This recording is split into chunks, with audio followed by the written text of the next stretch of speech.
What is going on, Stage Fam? I hope you guys are all having an amazing Tuesday so far and a good start to the week. Today, what we're going to be going over is killing cravings once and for all. So, the good old ghrelin hormone is what we're going to be attacking here today. So, I have a few bullet points here, and then I'm going to break into my personal opinion and just go through the normal format of these live videos for you. So if you have any questions whatsoever, make sure you comment down below and I'll answer you as soon as possible. But that being said, let's dive into it. So imagine this. You're crushing the day, you're crushing the week, you're doing super, super good with when it comes to your meals, you're prepped, your plans out, and you're doing awesome throughout the week. You're making some progress, maybe even see a pound gone.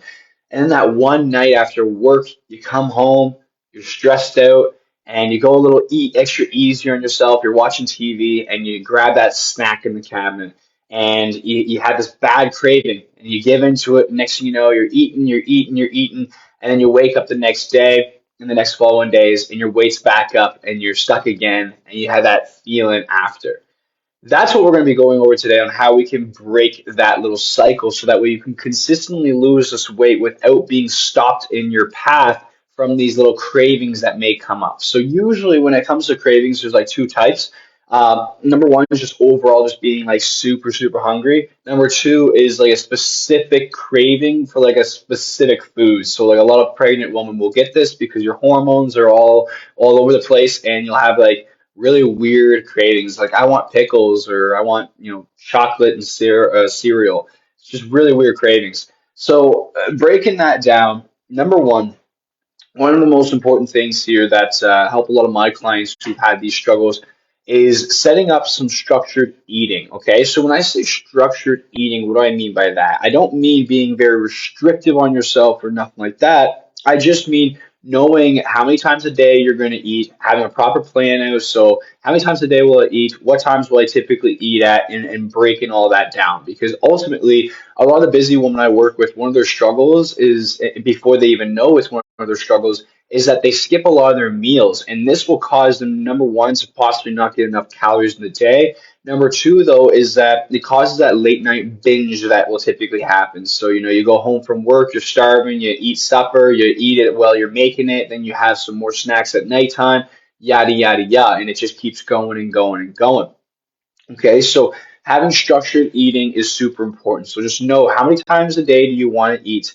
And I would recommend too, if you're eating like two times a day and you're getting these heavy, heavy cravings, to add in an extra meal. That way it helps with your times as well. Okay, so that's number one is structured eating. So know the time in between your meals. Is there a best like way to eat? Is there a best amount of times to eat? No, it's just whatever's going to work best with you personally. So that means you don't have to eat specifically five times a day and all that. Just find what works best with you. Find when you're the hungriest and find how to work around that when it comes to your meals. Maybe you're the hungriest and you're getting these massive cravings after 4 hours from your previous meal. So maybe after 3 hours instead, you want to add in an extra meal there so that way you're not giving into those bad cravings. Okay.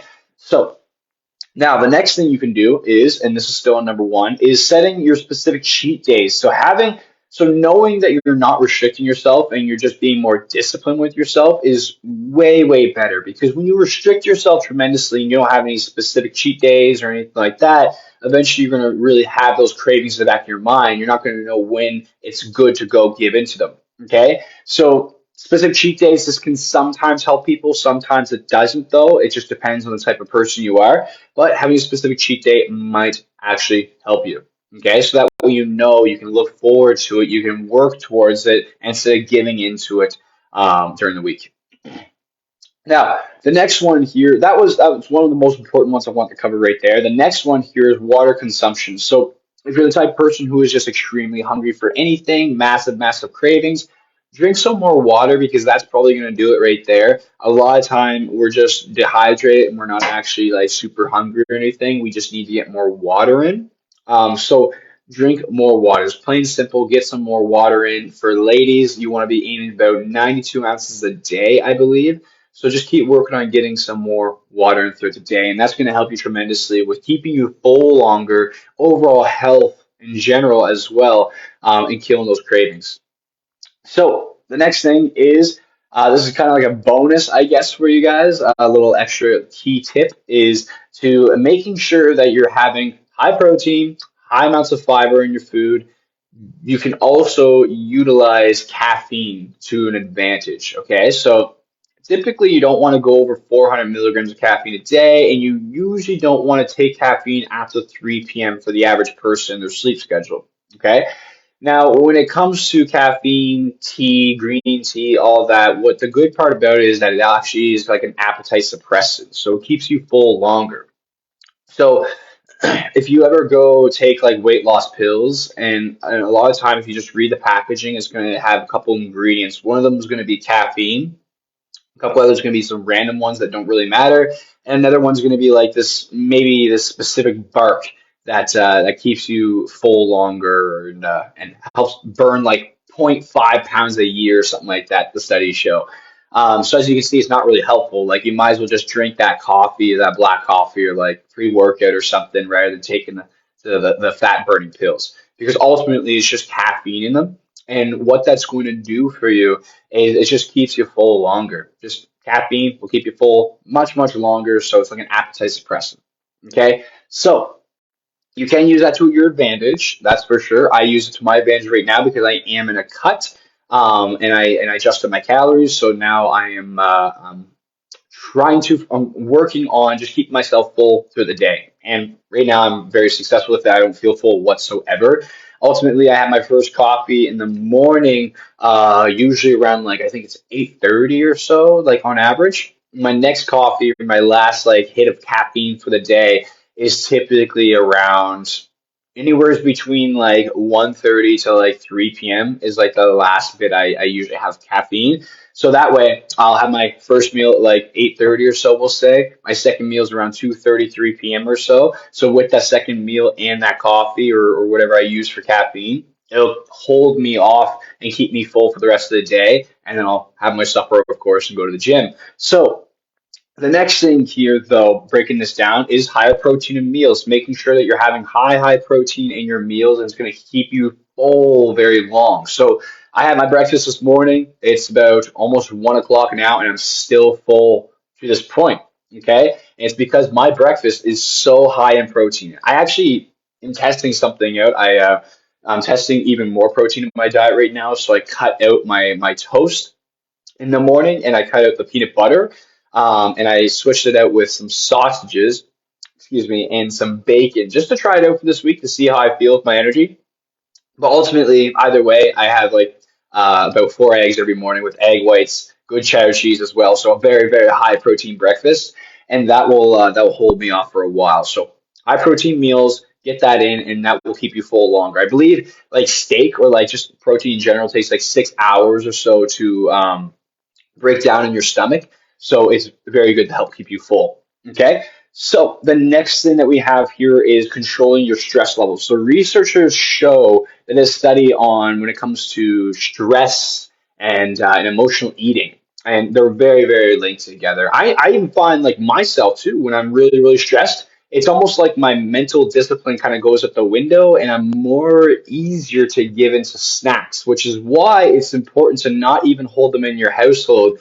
Get them out of the fridge, throw them in the garbage, because ultimately it can be easy to give into them, especially when you're first starting out. So the next thing though is to just control your stress, okay? Controlling your stress is going to help tremendously with you avoiding that stress eating, because when it comes to eating, we especially like more junk food and stuff and sweets, usually things we'll crave. It gives us this hit of dopamine, right? It makes us feel super good. So when we're stressed out, we're not having a good time. We want that serotonin, we want that dopamine hit. So it's important to control the stress and to switch up the habit, okay? If you're used to emotional eating, perhaps go for a walk instead. Get that hit of dopamine. I promise you, you go for a 10-minute jog or just a 10-minute walk outdoors in nature on the treadmill, like you're going to be feeling much better about yourself after. And I always say this too, like whenever I'm struggling with like trying to give into a snack and trying to like, battle my mind, like, okay, and actually it's okay if you have this ice cream from Irvin, which is right across the street, Ben and Jerry's. It's okay if you eat that ice cream because you've been doing this. And it's okay if you just have it tonight. And the other part of me is like, oh, I can't have it tonight. Like I don't want to have it tonight because it's not part of my plan. And it goes back and forth. So if that's happening and I notice I'm getting a little weaker mentally, what I'll do is I'll just go to the gym. I go to the gym Monday to Friday, so I'll just go to the gym and I'll tell myself if I still want it after the gym, then maybe I'll have it. And 99% of the time after I go work out or I do something good for myself like that, I don't want it. Number one is I'm full. I almost like not sick to my stomach after workouts, but I am quite full feeling. And that's another thing too is working out, depending on the person, can sometimes make you more full. But some people also get very, very hungry. Like my girlfriend, she typically gets hungry after workouts. I'm like sitting there, like I feel almost bloated, like I'm full, so I'm good for the night. But yeah, I'll go to the gym, get it done, and then after I'm like, I don't even want that because why the hell would I just put in all that work and then I'm gonna lose all the results now eating ice cream? So it helps a lot with the mental side of things there. So control the stress though. Control the stress. Meditate. I mean, I meditate every single morning. I find it is so helpful with clear thinking and controlling your thoughts. And a little practice for you guys when it comes to meditating, something that you could do to help on this is like just take 5 minutes, 10 minutes in the morning, whatever it may be. And when you do it, you want to practice on not thinking at all. Okay. And what you want to do is you want to practice your mind being still. And what you're going to find is these thousands of these thoughts are going to come through your mind. And sometimes you're going to grab onto one and you're going to go with it. And you're going to dive into it thinking about it. And you're going to run through these scenarios. But you need to catch yourself and bring yourself back to that present moment of nothing. Okay. And the more you practice that, it's like a skill. And that's going to help with your focus, your concentration, and also not getting distracted. Okay. And in general, having that better mental focus is going to help with you keeping focused on your goals and avoiding any of those distractions like the cravings and stuff. Okay. So the next thing here, one of the really good tip for you is to focus long term. So a lot of these times giving into cravings, these are short term hits of dopamine that we give into. So short term minded thinking. And basically that's like, okay, donut tastes good. I have donut. And it's not thinking like, okay, I have this donut tonight. I'm probably not going to lose weight this week. I'm going to feel very discouraged. I'm going to be able to give in easier the next time. And I'm probably going to end up messing up next week again. So it's like you want to make sure you think long term for your goals, okay? People who accomplish weight loss journeys and the ones who really make a true transformation and keep it off have a very strong desire behind it, and they are very specific on why they're doing what they're doing in general, and their plans, okay? You got to be very specific with it because if not, your mind can easily debate with you. It can trick you so easily. Like, guys, our minds are our biggest enemies. Like I know sometimes, like if I'm going through anxious moments in my life, or like harder times, we could say, like you can wake up in the morning and give it 10 seconds, and instantly, like those old thoughts from yesterday and those feelings from yesterday start attacking you. So we got to get this under control. Okay, so be specific to your plan and just stick to your promises that you set to yourself. Okay. The biggest, most disrespectful thing we can do to ourselves is lie to ourselves and not stick to our promises because this breaks our confidence and our trust in ourselves. So that way, the next time we try it, like I mentioned before with the donut, the next time we try something, we don't really believe in ourselves as much because it's like, well, I'm kind of a load of crap. Like I told myself I was going to do it before and I didn't do it. So why am I going to change this time? So that's why it's just if you set a promise, stick to your promises, non-negotiable, stick to your promises to yourself and just make it happen. And that is like the biggest confidence builder in the world. Anyways, back to the program. So I want to add one more thing onto the focusing long term. Okay, so it's important that we build this discipline of giving up those short term feelings, those short term hits of dopamine, and this term called delayed gratification. Okay, I promise you, the person who can go through the more delayed gratification will accomplish a tremendous amount more than the person who cannot have that delayed gratification. Okay. When I say delayed gratification, what I mean specifically by that is like nowadays, we want something, we get it now. It's like Starbucks. Okay, I'm just gonna go grab the Starbucks. Okay, I want to watch. I want to watch this. Do this. I'm gonna go do this. I'm gonna get this hit of dopamine. I'm gonna go do that. I want that Dairy Queen. I'm gonna go do it. Instead of saying like, okay, I want the Dairy Queen, but I'm going to work out this week and I'm going to work out next week or whatever. And then if once I lose my 5 pounds, then I'll treat myself to a Sunday. Something like that. Like that delayed gratification is super important. And I made this post, or I reshared it last week or 2 weeks ago about this page on Instagram called After School. I have to go here in 3 minutes too, guys. I have a call. But it basically talks about how people who are willing to do this delayed gratification and go through like treat themselves to harder times, and harder times is like, working out, the pain of working out, the pain of going for that walk and just doing it. It's some sort of pain. A cold shower, for example, doing little things like that that your lazy self may not necessarily want you to do, but your future self and your higher self wants you to do. Pushing yourself to do things like that might cause pain in that temporary moment, but then after, when you're not in that pain, when you're not working out, you're a lot happier after. Because a lot of times it's switched around. It's okay. So people are always feeling like crap in the sober state. They're not happy with themselves. So therefore they go get the external dopamine hits. They go, some people watch porn, for example, or if you're going and you're just swiping on your phone or the casino or doing drugs and stuff like that, it's like you're constantly using up that dopamine. So then when you are sober, when you're back to ground, you feel like crap about yourself. Okay, so you want to switch that and do a 180, and working out, being disciplined with yourself, working on your health, and doing good for you is going to help with that tremendously. Okay, as you guys can see, it's not about just a diet. It's not about just losing weight. It's about making this a lifestyle for yourself. Okay.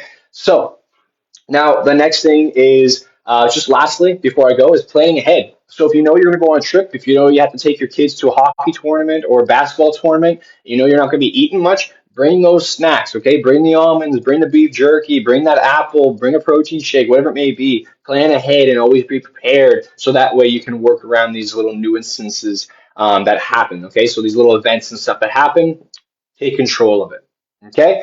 And let's see here. That's pretty much it there for y'all.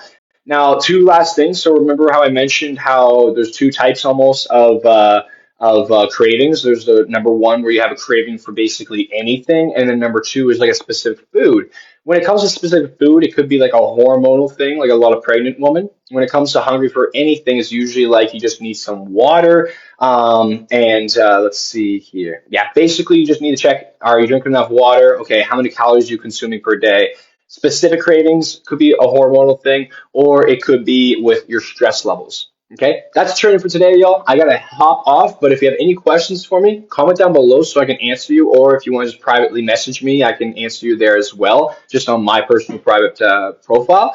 And other than that, if you watched it this far, make sure you leave a smiley face down below. I want to see who is paying attention, and let me know what else you guys want to learn about next. But other than that, have an amazing Tuesday. Keep focused on your goals. Keep crushing it. You 100% got this. And if you need any help, just shoot me a message on right here. Have a great day. I'll see you later.